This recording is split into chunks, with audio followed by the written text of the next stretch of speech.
하나님께서 우리에게 주시는 말씀은 누가복음 13장 18절로 21절 말씀입니다. 제가 보는 성경으로 신약 117쪽입니다.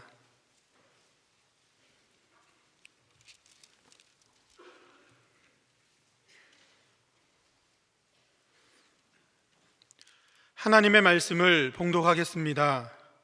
그러므로 예수께서 이르시되 하나님의 나라가 무엇과 같을까? 내가 무엇으로 비교할까? 마치 사람이 자기 채소밭에 갖다 심은 겨자씨 한 알과 같으니 자라 나무가 되어 공중의 새들이 그 가지에 깃들였느니라. 또 이르시되 내가 하나님의 나라를 무엇으로 비교할까? 마치 여자가 가루 서말 속에 갖다 넣어 전부 부풀게 한 누룩과 같으니라 하셨더라. 아멘. 누가 우리에게 질문을 하면 우리는 대답을 해야 합니다. 그 질문이 이상한 질문이 아니라면 말입니다.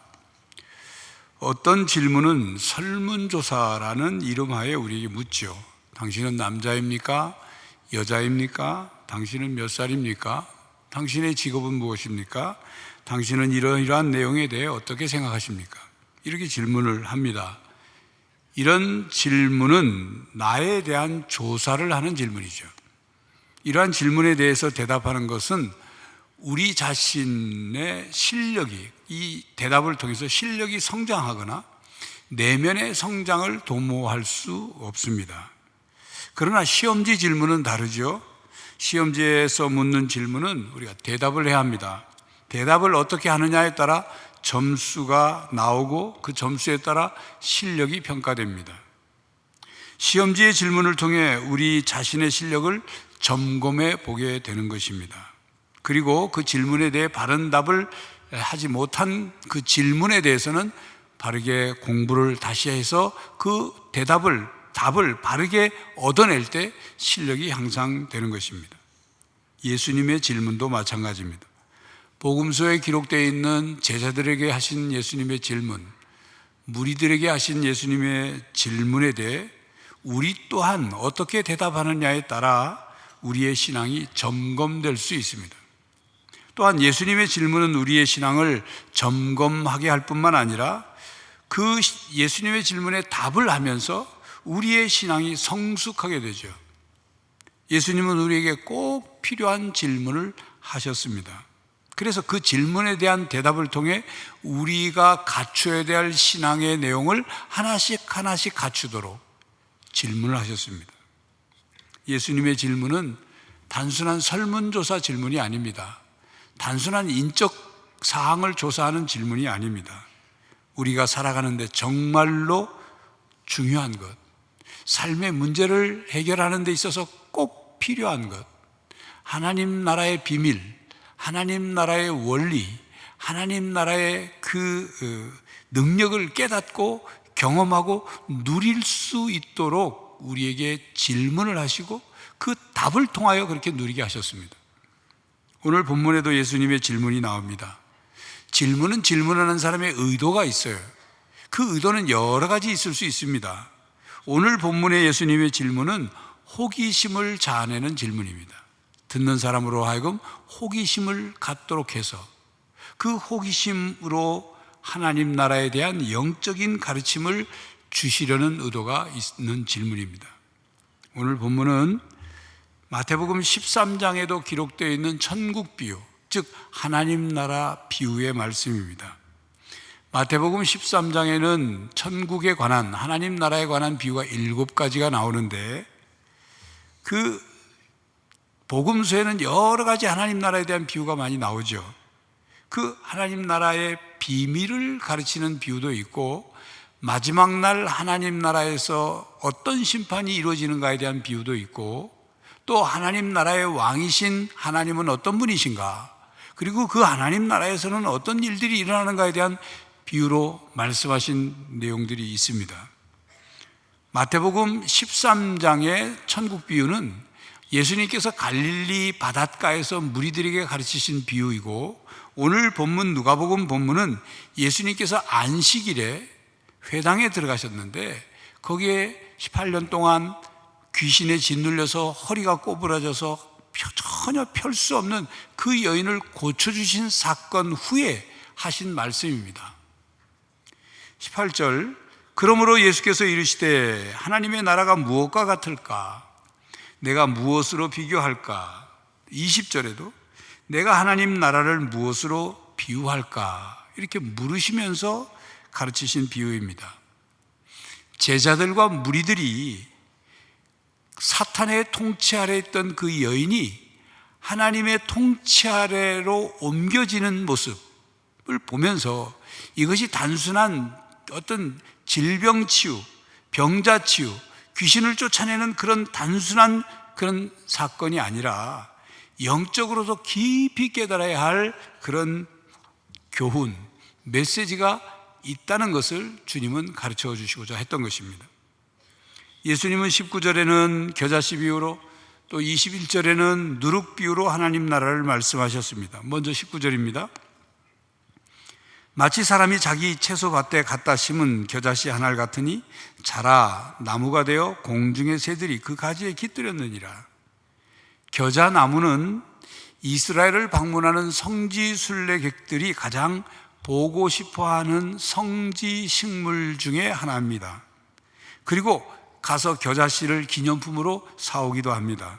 그런데 막상 겨자나무를 보면 크게 실망합니다. 길가 주변에 잡초처럼 자라기 시작한 겨자풀을 보고서는 실망한 표정을 짓습니다. 여러분이 지금 화면에 보시는 좌측 우편은 겨자씨이고 좌우에 있는 것은 겨자풀, 겨자나무라고 불려지는 것입니다. 겨자풀이 자라나 큰 나무가 된다고 해서 우리는 상상하는 우리가 아름드리 나무로 자랄 것으로 상상하지만 그렇지 않습니다. 이스라엘의 날씨는 건기와 우기, 비가 오는 우기가 있고 비가 한 방울도 오지 않는 건기가 있는데, 이 겨자풀은 건기가 되면 비가 내리지 않으니까 점점 말라 시들어 버립니다. 1년초 잡초입니다. 그렇다고 실망하시거나 예수님의 비유의 말씀을 오해하지는 마시기 바랍니다. 예수님께서 말씀하시고자 하셨던 초점, 핵심은 아주 작은 겨자씨에 있습니다. 예수님은 하나님 나라를 왜 겨자씨로 비유하셨을까요? 기왕 하나님 나라를 비유하시려면 멋있는 나무, 백향목 같은 것으로 비유하면 아름답고 웅장한 하나님 나라를 비유할 수 있지 않겠습니까? 이렇게 말입니다. 하나님은 마치 어린 백향록 나무를 정원에다 갖다 심은 것과 같으니, 이렇게 비유하시면 좋지 않겠어요? 그런데 왜 그렇게 겨자씨로 하나님 나라를 비유하셨을까요? 성경에는 백향목은 솔로몬 성전을 지을 때 아주 훌륭한 목재로 사용됐고, 그리고 시편 92편 12절에 의인은 종려나무같이 번성하며 레바논의 백향목같이 성장하리로다. 백향목이 아주 아름드리 나무로 성장하는 이런 말씀들, 성경 곳곳에 백향목에 대한 좋은 귀하게 여기는 그런 말씀이 기록되어 있죠. 그런데 왜 하나님 나라를 백향목으로 비유하지 않고 겨자풀로 비유하셨을까요? 겨자풀은 들에 널려있는 흔한 잡초입니다. 예수님 당시 갈릴리에는 2월이 되면 겨자가 점점 자라나고 3월에는 노랗게 꽃이 핍니다. 겨자꽃이 길가에 집단으로 피어있는 모습은 마치 유채꽃이 핀 것을 연상할 수 있죠. 그동안 저는 몇 차례 성지순례를 건기 때 주로 다녀왔기 때문에 이 겨자꽃을 본 적이 없습니다. 그러나 이번 3월달 우리 교회 성지순례팀은 순례기간 중에 버스를 타고 다니면서 길가에 쭉 늘어져 이 줄지어서 피어있는 이 겨자꽃을 수시로 볼 수 있었습니다. 겨자씨는 매우 흔하고 귀하게 취급하지 않는 씨앗입니다. 그런데 예수님께서는 하나님 나라를 사람이 이런 잡초인 겨자씨 하나를 자기 채소밭에 갖다 심은 것에 비유하셨습니다. 자, 여러분 한번 생각해 보십시오. 잡초를 일부러 자기 채소밭에 갖다 심는 사람은 없습니다. 잡초가 자기 밭이나 자기 정원에 자라났을 때 그것을 뽑지 않는 사람은 있겠지만 일부러 갖다 심는 사람은 없다 그 말이죠. 예수님은 왜 겨자씨를 자기 밭에 갖다 심은 것으로 비유하셨을까요? 겨자풀은 씨앗을 뿌리지 않아도 저절로 길가에 막 자라납니다. 그런데 뭘 그걸 갖다 심냐 말이죠. 또 이 겨자풀이 보셨지만, 화면으로 보셨지만 그렇게 뭐 굉장히 볼품이 있는 게 아니에요. 정원수로 맞지 않습니다. 그냥 겨자는 잡초입니다. 여기에 중요한 하나님 나라의 의미가 담겨 있습니다. 예수님은 매년 2월이 되면 갈릴리 호수 주변에 잡초처럼 피어올라 꽃을 피우는 겨자풀을 알고 계셨습니다. 그 말씀을 듣는 사람들도 알고 있었습니다. 예수님은 하나님 나라를 내가 무엇으로 비유할까? 이렇게 물으시고는 겨자씨, 겨자풀로, 겨자나무로 비유하신 거예요. 예수님은 이런 잡초의 씨앗을 자기 채소밭에 심어서 새들이 깃드는 큰 나무로 자라게 된다고 말씀하셨습니다. 이 말씀을 듣는 사람들은, 즉 갈릴리 지역에서 수많은 가난하고 힘없고 천대받던 사람들은 이 비유를 들으면서 말로 형용할 수 없는 은혜를 받았을 것입니다. 당시의 갈릴리 사람들은 로마의 압제를 받고 있었습니다. 예루살렘 성전으로 중심으로 한 주류 사회에서 이 갈릴리 지역은 밀려나서 이방의 갈릴리라고 멸시받으며 잡초처럼 눌려 있었습니다. 자신들을, 이 말씀을 듣는 그들은 자신들을 겨자풀과 동일시할 수 있었을 것이라는 말이죠. 이 비유를 들으면서 하나님 나라는 부자들, 높은 사람들, 똑똑한 사람들, 유명한 사람들이 선택받아 들어가는 것이 아니라 잡초 같은 우리들, 들풀 같은 우리들이 선택되어 심어진 나라이고, 또한 하찮아 보이는 사람들이나 시시해 보이는 사건들을 통해서 하나님 나라를 이루어간다는 말씀이구나, 그렇게 들은 거죠. 그러니 그들의 가슴에 하나님 나라에 대한 벅찬 감동과 기대가 있지 않았겠습니까? 그렇습니다. 하나님은 겨자씨 같이 작은 자인 우리들을 하나님 나라의 백성으로 선택하셨습니다. 그리고 하나님 나라에 우리를 세우셨습니다. 고린도전서 1장 26절에서 29절 말씀합니다. 형제들아, 너희를 부르심을 보라. 육체를 따라 지혜로운 자가 많지 아니하며 능한 자가 많지 아니하며 문벌 좋은 자가 많지 아니하도다. 그러나 하나님께서 세상에 미련한 것들을 택하사 지혜 있는 자들을 부끄럽게 하려 하시고, 세상에 약한 것들을 택하사 강한 것들을 부끄럽게 하려 하시며, 하나님께서 세상에 천한 것들과 멸시받는 것들과 없는 것들을 택하사 있는 것들을 폐하려 하시나니, 이는 아무 육체도 하나님 앞에서 자랑하지 못하게 하려 하심이라. 어떤 사람도 하나님 앞에 자랑할 것이 없다. 모든 사람이 겨자씨 하나과 같은 작은 자다, 그 말입니다. 그렇습니다. 우리가 죄를 용서받고 구원받아 하나님의 자녀가 된 것, 하나님의 백성이 된 것, 그것은 오직 은혜로 된 것입니다. 에베소서 2장 8절 9절에 말씀합니다.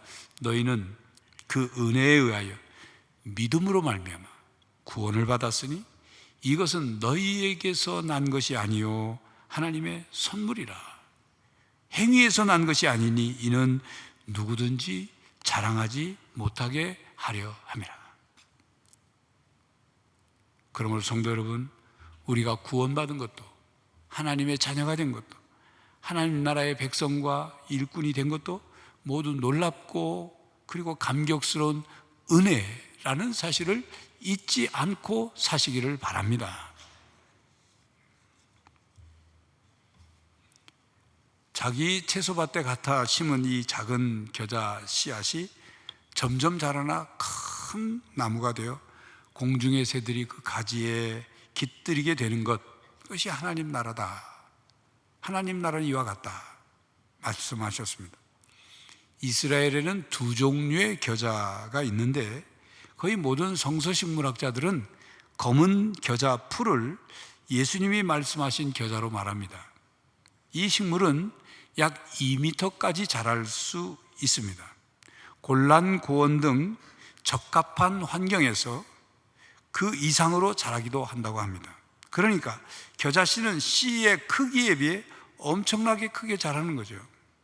그리고 자라난 겨자씨 나무 가지에는 새들이 날아와 그 작은 겨자씨를 즐겨 먹기 때문에 새들이 모여듭니다. 겨자씨 비유는 작은 씨와 크게 성장한 나무의 대조와 성장이 강조되는 비유입니다. 미미한 시작과 그리고 커다란 결말 사이의 대조에서 이 비유의 강조점이 있습니다. 이 비유의 핵심은 가장 큰 나무가 된 가장 작은 씨입니다. 그리고 이 씨앗은 엄청난 결과를 가져오므로 관심을 갖게 하죠. 이 비유의 핵심 메시지는 언젠가 큰 나무가 될 하나님 나라는 작고 보잘것없는 형태로 이미 세상에 현존하고 있다는 진리입니다. 예수님과 예수님의 제자들은 겨자씨와 같으며 마침내 큰 나무가 될 것이다. 세상에 존재하는 그리스도인들은 겨자씨 한 알처럼 비록 작고 적어 보이지만 반드시 하나님 나라의 본질과 권능에 의해서 큰 나무를 이루게 될 것이다. 그런 뜻이에요. 예수님과 예수님의 제자들에 의해 선포되어진 하나님 나라는 비록 작고 보잘것없이 시작된 것이었지만 하나님 나라의 생명력과 그 능력과 은혜로 말미암아 나중에는 이방인들까지 모여드는 큰 결과로 성장할 것이라는 말씀입니다. 당시 예수님과 제자들은 유대 사회에서 겨자씨 같은 존재들이었습니다. 유대 종교 지도자들의 기득권, 로마 제국의 거대한 압박, 유대 사회에 형성되어 있는 그 종교적 전통과 인습은 결코 예수님과 예수님의 제자를 환영하지 않았습니다. 나사렛에 무슨 선한 것이 나겠느냐, 그런 말로 무시하려 했죠. 환영하지 않았습니다. 아니, 무시한 정도가 아니고 없애버리려고 했죠. 예수님이 그렇게 무시를 당했으니 예수님을 따르는 제자들은 더 한심하게 보였겠죠. 그런 그들에게, 그런 대우를 받고 그런 눈총을 받는 그들에게 겨자씨 비유로 예수님께서 하나님 나라의 성장을 말씀하셨습니다.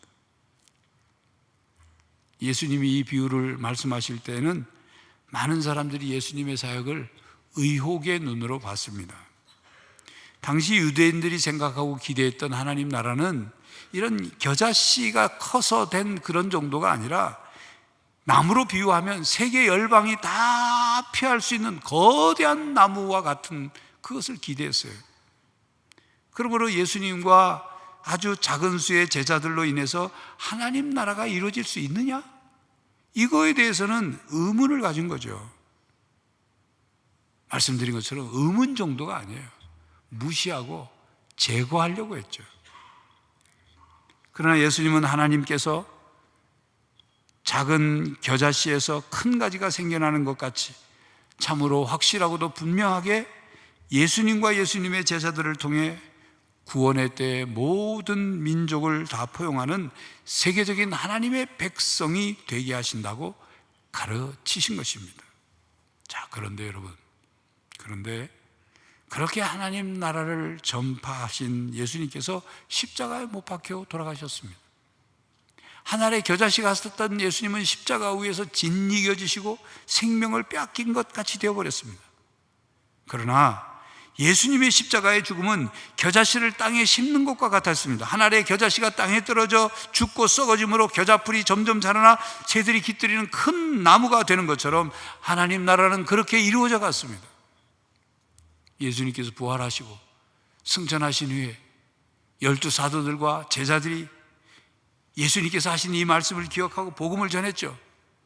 많은 유대 종교 지도자들이 혐오와 핍박들이 있었고 로마 제국의 핍박이 있었고 그로 인해 순교를 당할 때에도 그들은 비록 자신들이 하늘의 겨자씨와 겨자씨 한 알과 같았지만 결국 틀림없이 큰 나무를 이룰 거라는 믿음과 소망이 있었던 것입니다.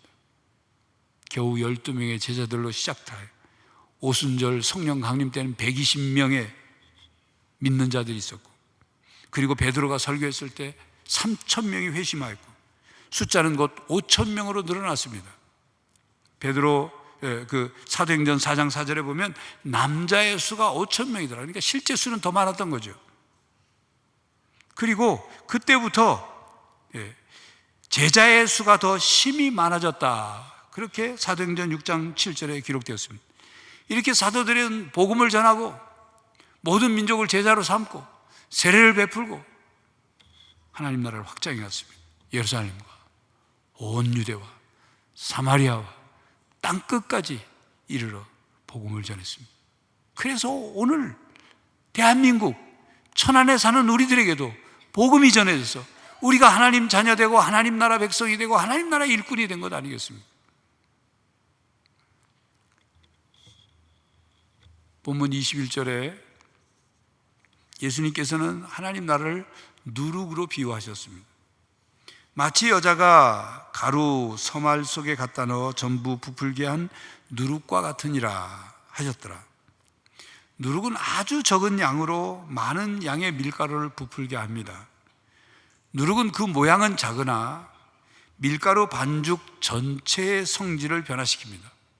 누룩이 들어간 반죽과 밀가루 반죽과 누룩이 들어가지 않은 밀가루 반죽은 그 성질에 전혀 다르죠. 그리고 누룩이 들어가면 누룩의 활동을 밀가루 반죽 속에서 활동하는 그 누룩의 활동을 막을 힘이 없습니다. 예수님은 누룩을 비유로 제자들을 경고하며 바리새인의 누룩을 조심해라, 헤롯의 누룩을 조심해라, 사두개인의 누룩을 조심하라, 주의하라고 하셨습니다. 바리새인의 누룩은 율법주의와 외식주의입니다. 자기들은 의롭다고 생각하고 자만하고 그리고 교만하고 위선에 가득 찼습니다. 헤롯의 누룩은 혼합주의와 물질주의 그리고 정치적인 기회주의자의 사악함이죠. 사두개인들은 세속주의와 혼합주의입니다. 이들은 어두운 면, 부정적인 면, 악한 가르침이나 악한 영향력을 의미합니다. 그러나 하나님 나라 비유에서의 누룩은 밝은 면, 긍정적인 면, 선한 영향력을 의미하는 것으로서 누룩을 말씀하셨습니다. 그러면 누룩 비유 안에는 성령의 역사가 담겨 있습니다. 작은 누룩이 가루서말을 다 부풀게 하도록 변화시키는, 비록 작은 하찮은 재료처럼 보이지만 전체 덩어리에 스며들어 그를 변화시키는 변화력, 성령 하나님의 역사가 담겨져 있는 거죠. 이렇게 겨자씨와 누룩은 아주 작은 것을 의미합니다. 겨자씨 비유와 누룩 비유의 공통점은 작은 시작과 커다란 성장을 강조하는 비유입니다. 겨자씨 비유는 외적 확장성, 즉 밖으로 보이게 자라나는 것을 말씀하고, 누룩 비유는 내적 확장성, 즉 안에서 보이지 않게 변화시키는 것을 말씀합니다. 하나님 나라는 비록 시작은 작지만 세상에 커다란 영향력을 미칠 만큼 성장할 것입니다.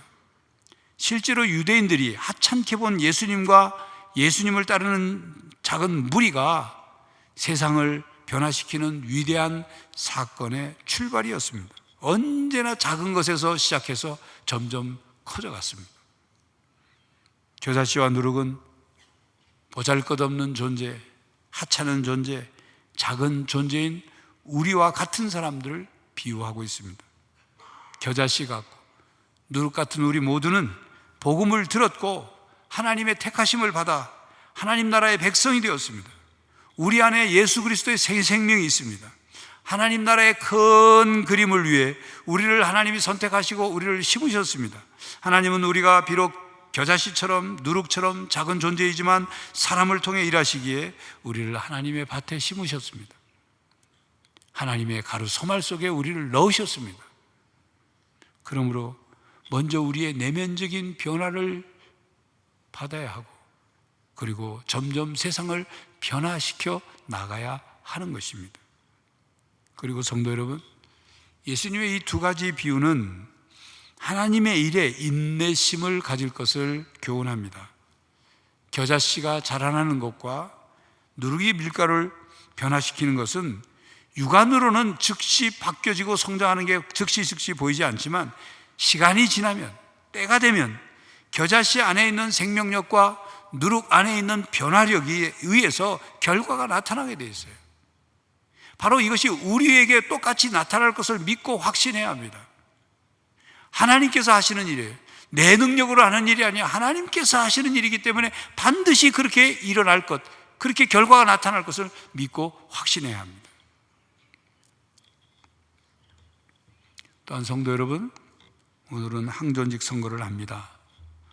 완전한 백향목을 선택하는 선거가 아닙니다. 겨자씨 한 알, 누룩 한 덩어리를 선택해서 하나님 나라와 몸된 교회를 위해 일할 일꾼을 세우는 것입니다. 여러분이 보실 때 그 기준이 좀 부족해 보이는 사람이 있을 수 있어요. 그러나 성실하고 가능성 있는 분들을 다 추천을 했습니다. 하나님께서 그들을 선택하여 사용하시면 다 큰 나무가 될 수 있어요. 가루 소마를 다 부풀게 할 수 있어요. 여러분, 예수님을 뽑는 선거가 아니라니까요. 사람을 세우는 선거입니다.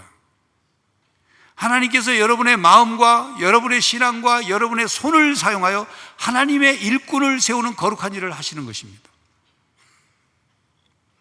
부족해 보이지만 열심히 기도하며 하나님을 위해 섬기고자 힘쓰는, 그래서 변화되어 가는 그런 분들이 있다, 그 말입니다. 성도 여러분, 하나님께서 부족하고 연약하고 작은 우리들을 선택하셔서 하나님 나라를 위해 사용하고 계십니다. 하나님의 생명력과 능력과 은혜를 주실 것을 믿고 우리가 큰 나무로 자라가고 선한 영향력으로 삶의 자리를 변화시켜가면서 하나님 나라를 건설해가는 킹덤 빌더로서의 삶을 살아가는 성도들이 되시기를 간절히 바랍니다. 기도하겠습니다. 하나님, 겨자씨 한 알처럼 작고 누룩 덩어리처럼 보잘것없는 저희들, 전적인 은혜로 우리를 선택하시고 하나님의 자녀 삼으시고 하나님 나라 백성이 되게 하시며 하나님 나라의 일꾼으로 삼아주시니 감사합니다. 하나님 나라의 능력과 생명력과 은혜가 우리 가운데 날마다 역사되게 하시고 우리는 점점 자라나게 하시며 점점 변화시키게 하시며 하나님 나라를 건설하는 킹덤 빌더로 살아가게 하여 주시옵소서. 예수 그리스도의 이름으로 기도하옵나이다. 아멘. 성도 여러분, 하나님께서 겨자씨 같고 작은 누룩 같은 우리를 택하여 하나님 나라 자녀로, 하나님 나라 백성으로, 하나님 나라의 일꾼으로 세우셨습니다. 하나님의 생명력과 능력과 은혜를 힘입어 하나님 나라를 세워가는 성도가 되시기를 간절히 바랍니다. 지금은 우리 주 예수 그리스도의 은혜와 하나님 아버지의 사랑과 성령 하나님의 교통하심이 하나님 나라를 세우는 킹덤 빌더로 살기로 다짐하는 모든 성도들과 가정과 삶의 현장 위에 이제로부터 영원히 함께 하시기를 간절히 축원하옵나이다. 아멘.